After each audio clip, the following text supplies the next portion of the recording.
So let's do a few of them here. And Ryan Clark, I'll start with you. Joe Burrow will be the #1 pick in this draft. Who does he sort of remind you of?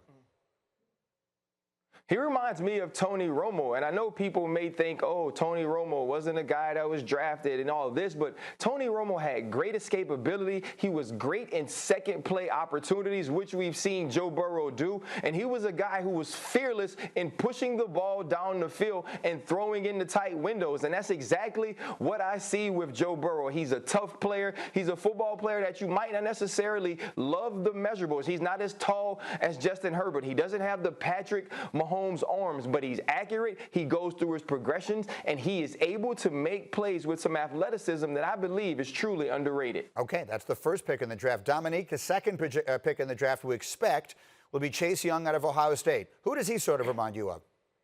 Julius Peppers. I think Chase Young, if he reaches his full potential, he can be close to or maybe even better than Julius Peppers because they both are edge rushers who can do everything, are outstanding athletes, phenomenally explosive, and when you walk up to them, you get a little nervous because they are that scary of a player. And I think that there's another little tidbit that's interesting is Jack Del Rio was Julius Peppers' defensive coordinator when he first entered the league. And if Chase Young goes to Washington as we expect, he'll end up with Jack Del Rio again. And I'm sure he will find every bit of old tape that he had of Julius Peppers and find all those old plays and reinstall them for Chase Young and cut them loose on opposing quarterbacks. It's a really good call. I don't know that people remember as much as they should just how good a player Julius Peppers was. RC, let's talk about Tua. Who does he remind you of?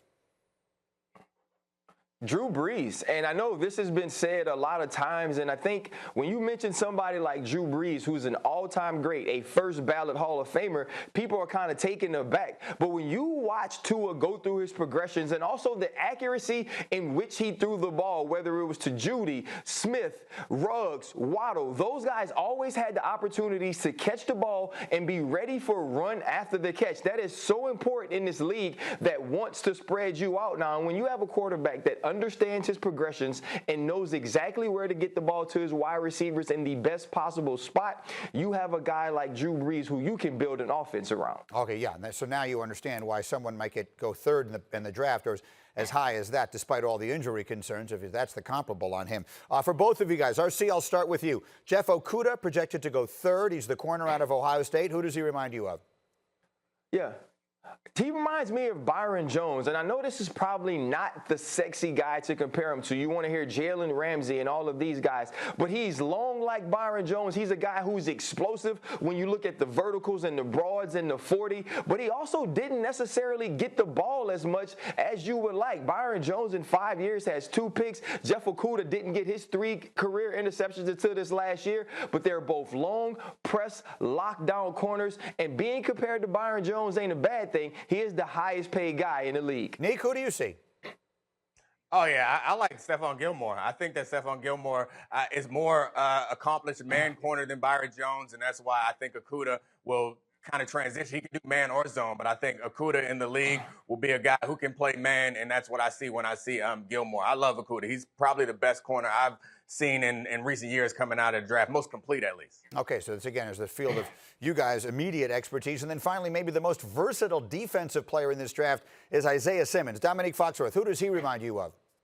I mean, it's hard to pick one guy. I love Darius Leonard because they're both explosive, but I think Derwin James because he can play so many different positions. And Derwin James is a safety, and you may think Isaiah Simmons, but he's a linebacker. No, Isaiah Simmons, as Ryan Clark told me yesterday, he's a football player, and that's the same thing as Derwin James. Isaiah Simmons played more than 100 snaps at safety, outside rusher, even slot corner, and he's listed as a linebacker. He won the award for the best linebacker in the country, so I have to compare him to a safety because that man ran a 4.3. Linebackers don't run 4.3s. He's a special player. I hope that whoever gets him understands how unique he is, and they can allow his flexibility to improve the rest of the players on their defense. RC, who's he remind you of? The last Terminator in Terminator Dark Fate, the one that could separate his body and he walk around and like he's the actual Terminator walking here, and then his insides, which are metal, are driving the truck that he just jumped out of the front of the truck and threw a freaking javelin at the lady that was trying to save Sarah Connor and them. The dude, there's nobody like him. I'm just going to be honest. And Domonique did a great job of trying to describe this dude, but that's why it was so so hard because he does have those Derwin James type skills and measurables, but then he plays linebacker. He can do things that Darius Leonard does. And these are two dudes who are all pros. And when your comparison is he's a lot like this dude and a lot like that dude, that means he's not the Arnold Schwarzenegger Terminator. He's this new joint that I don't even know how Arnold came back and killed. And so when you have a guy like that, you just draft him. Stop worrying about where he's going to play. He's going to play football. He's going to play defense, and he's going to play it well. Okay, no question about it. He is now my #1 overall pick in my mock draft. Thanks for watching ESPN on YouTube. For live streaming, sports, and premium content, subscribe to ESPN+.